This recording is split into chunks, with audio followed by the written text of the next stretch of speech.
As your broker, as your agent, I thought I'd better check in and talk to you about the NAR, the NAR National Association of Realtors settlement and how it's going to impact us here in California.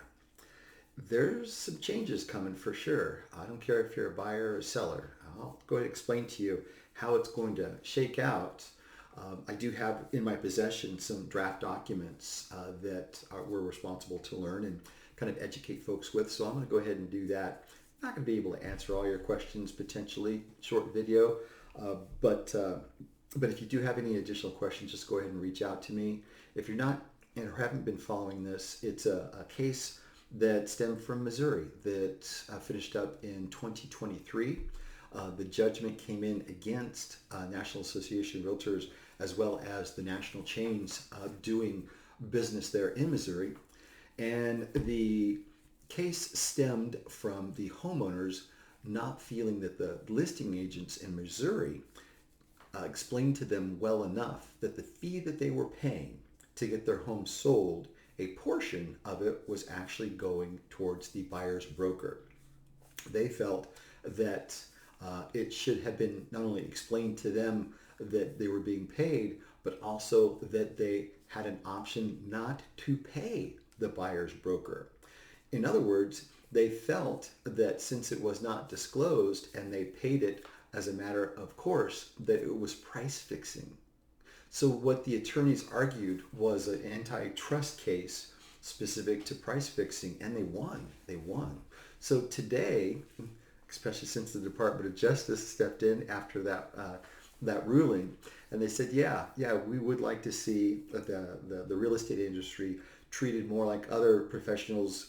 They likened it to attorneys. They said with attorneys, one party hires their attorney and they negotiate with the attorney a fee, and the other party hires a different attorney and they negotiate a fee. It's not fixed by law. There's no price fixing whatsoever.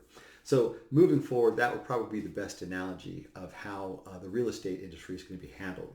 Who knows how it's going to shake out, but here we are today.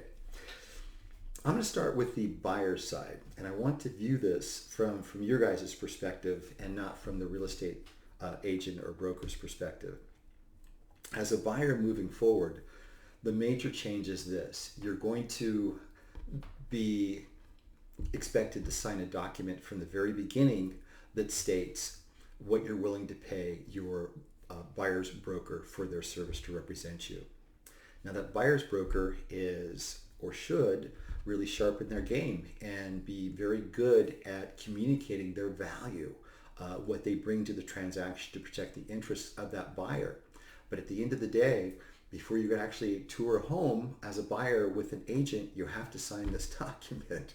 You really do. The agent is going to be real quick to say, hey, look, we're going to come up with a number that I'm going to get paid, and I'm going to try and get the seller to pay that number. We're going to request it in our purchase agreement. So not only is it negotiable, the number between the buyer and the seller, it's negotiable as a request to the opposite party. So whether that is going to be paid by the seller or by the listing agent, or any portion of it, so it gets a little convoluted, guys. The reality is if it doesn't get paid, or that total amount doesn't equate to, say, 2.5%, if that's what you agreed to, then the buyer would be responsible for paying the remaining portion. So say, for example, like I said, our example will be 2.5 and 2.5. You've got 2.5 written down there. You request the seller for 2.5. Seller comes back and says, I'll only do 1.5, a 1 point difference. If that buyer was serious about that home and still wanted to pursue it, all other aspects of home purchase aside, for the line item of commission only, now that buyer is on the hook for $7,000 in a hypothetical $700,000 home purchase that they would have to come out of pocket, or, and I'll talk about it in a moment, but they would be responsible for coming up with that $7,000 themselves. That's what that first meeting is all about. So you need to have an appreciation that buyer's broker sitting on the other end of the table, are they going to be successful? No one has a crystal ball, but are they going to be successful in getting the seller or the listing agent to pay the buyer's broker's fee so that you, the buyer, do not have to. That's the major difference. Okay? Let's talk about if you're not comfortable signing that document. If you're not willing to go on record as saying if you can't find it elsewhere, then I'm not going to pay it. Then the reality is the N.A.R, National Association of Realtors, have come up with another classification of buyer, and it's called an unrepresented buyer. An unrepresented buyer. It is the case moving forward that buyer, if they were interested in that home, nothing stops that buyer from calling up the listing agent directly and just stating that they have an interest in the home. I want you, the listing agent, to tour the property or make arrangements for me to tour that property in advance of potentially making an offer on it. And I am an unrepresented buyer. I'm not going to pay or risk paying a buyer's broker. They are an unrepresented buyer. And by definition, obviously, they do not have the benefit of the knowledge or the education or the ins and outs, the pitfalls that happen in every transaction. They are made the decision to go ahead and take that responsibility on their own to negotiate to their best interest, to renegotiate when need be, and also protect themselves as far as the condition of things like the home, the title, and those things that come up in every transaction. In this case, the listing agent it has a special provision in the listing agreement, which I have right here. I won't show it right now, but I wanted to finish this thought here, where they're going to actually take that buyer unrepresented kind of under their wing and walk them through the process without the responsibility or even the ability, because they have a fiduciary to the seller. They have to protect the interests of the seller, not this person that has approached them just saying, I'm not represented. I'd like to buy this house. That's how these documents are written. There is, however, another approach that buyer may take, and it's being presented to us, and it's kind of off the cuff, but say in that $700,000 purchase, that offer, everything's fine. They want to move forward, can't come to terms on commission. Again, it's a negotiation, right? It is possible that buyer may choose to not write a $700,000 offer in that case, but rather 2.5%. The buyer's broker's commission of $700,000 is $17,500. They may opt to have the buyer's agent write a $717,500 offer with a $17,500 credit to be paid for concessions in escrow towards the buyer. Now, in that case, if it was accepted by the seller should be fine. They get the $700,000 that they were expecting, and the $17,500 comes back, and the buyer in this case is paying their own broker's fee, albeit it's saddled on top of the purchase price and rather than out of pocket. So in this case, again, the reality is that agent is going to look to the seller and the listing agent to get paid. They don't want to lose that buyer. They probably will go ahead and even make the attempt to go ahead and add that commission on top of the offer itself in order to keep that client safe and represented, and obviously a higher likelihood of getting through closing with a buyer's broker representation. The unrepresented buyer, let's talk about that now. It is one of the several discussions that the seller now is going to need to have to answer to the listing agent. So moving forward, the listing agent approaching a new seller, they're going to be presented with their own questions. The first question is how much, after they do their dog and pony show and showing their property value, the question is what is the listing agent going to be paid by the seller? That's the first question. It's negotiable. Okay, typically it would be 2.5. It is negotiable. The next question underneath that, and it's perfect. It says optional additional compensation, if any, to seller's broker to be offered to the buyer's broker. So this question is asking the seller, are you willing to pay the buyer's broker so that the buyer has a less doubt in making this offer on your home specifically, because that buyer now knows that they're not going to be on the hook for paying this $17,500, but you will pay the $17,500 associated with this offer on your home. So that's where that's going to be placed. That's essentially what we have here today.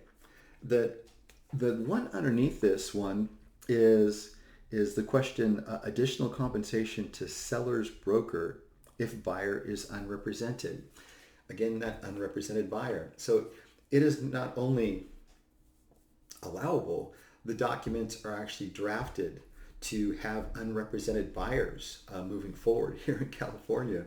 So in this case, our hypothetical, the seller has already agreed to pay his listing agent 2.5%.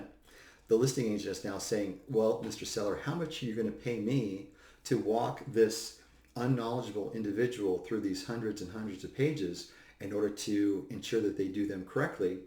And I do my code of ethics responsibility of fair and honest dealings to explain these documents to them correctly.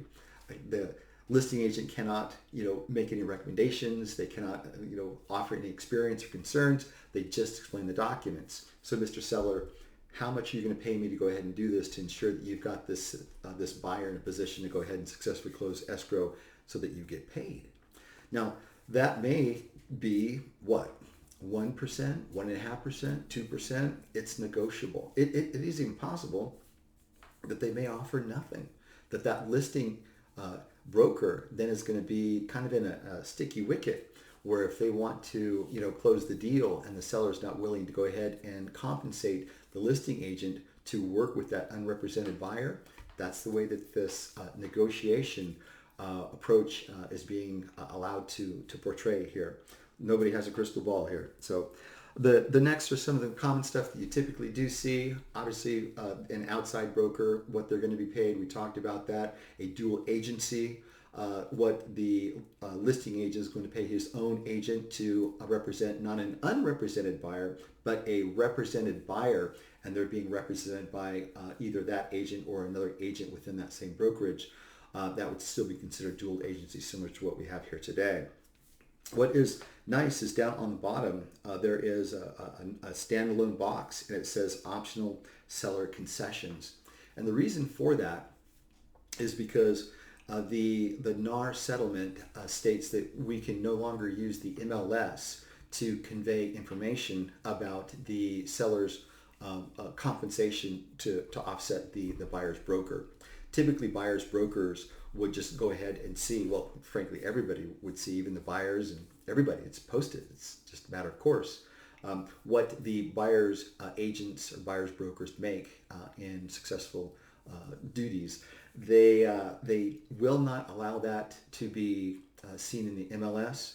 It is now going to be part of communications either between broker to broker, or it's going to be a matter of negotiating through the offer itself made to the seller.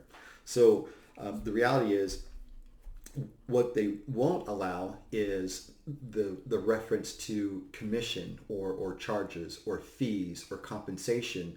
The word that they are using is concessions. So what a listing agent can do, put in the MLS, is that his seller would be willing to provide buyer concessions. And they can even say 2.5% in buyer concessions. And by definition, under concessions now, one of the things that concessions can't pay for is compensation. But you can't use the word compensation in the MLS. You can use the word concessions. Hope that makes sense.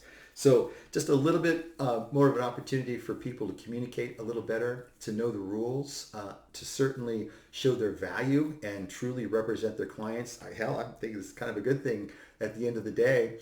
And like I said at the very beginning, the need to negotiate, it really, really stands out as an opportunity to shine if you're a good negotiator. So, hey, with that, I wanted to go ahead and say we've got a little bit of time. Any questions, go ahead and approach me. This has been coming on for many years, as I said. Missouri wasn't the first attempt. They tried other states previously and it wasn't effective. They have been effective in Missouri. Things will change. That's fine. Where I'm going with this is seeing this happen, expecting this to play out. I have been looking at building another company, and I'm ready to launch that company today. And I didn't do it specifically because of all this going down. It's just something I've always been interested in. And the new company is Home Again Restorations and Holdings, and it works with not MLS, but rather off-market properties. So if you, well, I'm going to give you a new video. This video is way too long to begin with, so I'm going to give it its own video. Do appreciate that the concerns that we just talked about, they're largely kind of isolated to how things are handled, through the MLS and stuff like that. That's not what Restoration and Holdings does. It works with people who do not have their homes listed. It works with buyers who maybe perhaps aren't able to use conventional financing options and stuff like that. It deserves its own video. I'm quite proud of it. I'm looking forward to actually sending it to you. I'll probably send it to you tomorrow. In the meantime, sorry for such a long video. It's important. It's going to affect us, but I believe this in my heart. Good negotiations, great communication, and we got this. We got this. Thanks so much.